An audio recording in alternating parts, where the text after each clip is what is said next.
আগামীকালই কানপুরে মুখোমুখি হচ্ছে বাংলাদেশ ও ভারত। চেন্নাই টেস্টে ভরাডুবির পর এখন আলোচনায় বাংলাদেশের ব্যাটিং ব্যর্থতা। তাই কানপুর টেস্টের আগে বারবার ঘুরে ফিরে আসছে টপ অর্ডারের পারফরমেন্স। কিন্তু দ্বিতীয় টেস্টে এই টপ অর্ডারের কাছে কি আশা করা হচ্ছে?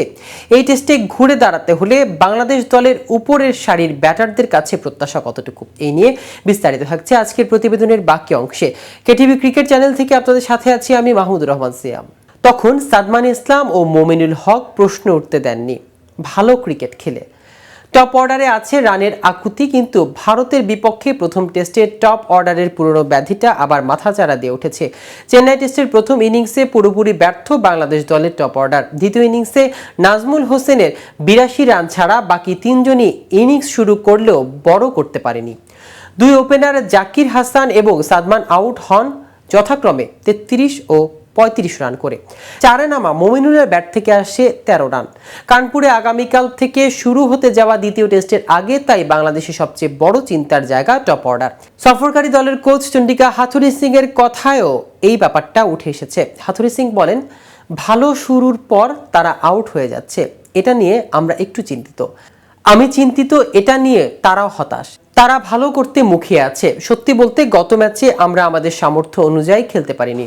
টপ অর্ডারের সামর্থ্যের পুরো প্রতিফলন অবশ্য পাকিস্তানেও ঘটেনি। প্রথম টেস্টের প্রথম ইনিংসে 183 বলে সাদমানের 93 রানের ইনিংসটিতে দৃঢ়তার পরিচয় ছিল, কিন্তু বাকি ব্যাটাররা সে অর্থে নিজেদের মেলে ধরতে পারেনি। ওই ইনিংসে জাকির 12, নাজমুল 16 ও মোমিনুলের ব্যাট থেকে এসেছিল 50 রান। রাওয়ালপিন্ডিতে দ্বিতীয় টেস্টের প্রথম ইনিংসে অবস্থা আরও শোচনীয়। এক পর্যায়ে 26 রানে 6 উইকেট হারিয়েছিল বাংলাদেশ। হাথুরুসিং মনে করেন উইকেটে ব্যাটারদের থিথু হওয়া জরুরি। তিনি বলেন, ভালো শুরু পেলে ইনিংস বড় করতে হবে, এটা বড় দুশ্চিন্তার বিষয়। ক্রিকেটে কেউ 30 বল খেয়ে ফেললে উইকেট থিতু হওয়া জরুরি। কিভাবে প্রতিরোধ গড়তে হবে ভারতের এই দল তা ভালো করে জানে, আমরাও এটা সম্পর্কে অবগত। তাই আমাদের দীর্ঘ সময় ধরে ভালো ব্যাটিং করতে হবে। দীর্ঘ সময় ব্যাটিং আর বড় স্কোরের প্রথম শর্ত দুই ওপেনারের কাছ থেকে ভালো একটা শুরু।